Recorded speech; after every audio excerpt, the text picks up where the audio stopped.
Okay, so another concept that I revisit a lot or just rant about all the time is just the idea of slowing movements down. I think pretty much everyone, at least I know I do, when we're not good at something or when we're not confident on something, we tend to rush through it. And so really slowing it down, and slowing it down even more is a huge thing for really helping you feel the movement.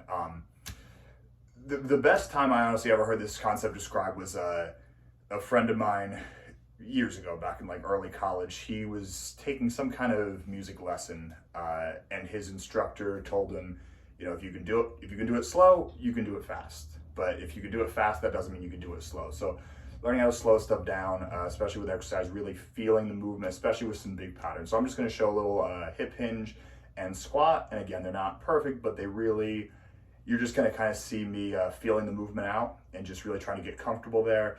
Another big one too that goes along with taking it slow is just breathe in the position. So the breathing I'm going to demonstrate here, I'm going to think about when I exhale, I'm going to think about drawing my belly button in towards my spine. And when I inhale, I'm just going to think about relaxing. So, and that feels really unnatural for me. And I think for a lot of people, but that's probably a useful bit there. So first, hip hinge, just show from the side. Again, really trying to set my feet. And what I'm really focused on here is trying to just center. I have a tendency to pull to the right side. So I'm really just trying to think about centering. And as I'm going down, trying to keep my knees stacked over my ankles, basically. I'll go into more detail in that in the future. Trying to find a good rib cage position. You might need to take your time, really play around with this. And then you'll see I'm going to breathe a little bit, and I'm also going to integrate that same core fist idea of trying to get into some of these hand configurations to really help me get into the lats and low back. And don't be afraid to play around, see what works for you.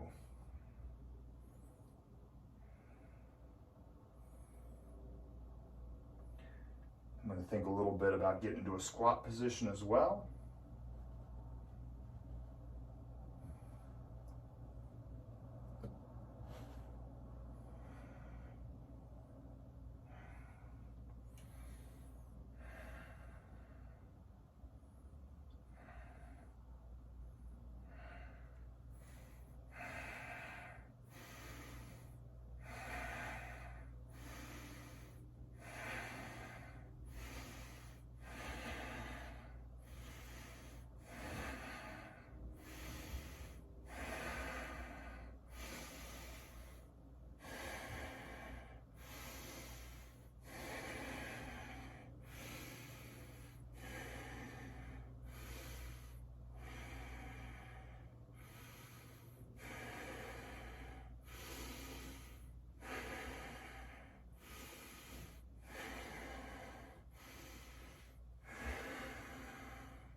All right, so again, that's all I have for you there. And I'll probably do a bunch of videos like this where it's kind of some talking about what I'm doing, some little bit of demonstrating it. Again, I'm gonna try and post some slower stuff and just some kind of flows where I try and link things together, because that's, again, I don't know if that's gonna be good to watch or not, but for me, that's where I really kind of learn some of these concepts best, especially stuff with the fascial system. I don't know for sure if this is true, but I've heard from a few sources now. We had a guest come into our massage therapy class. I've seen this from a few people that I respect on the subject. I know Tom Myers has talked about this and a few other people who are big into fascia, but they talk about the fascia kind of not being a slow tissue, but respond certain ways. You know, if you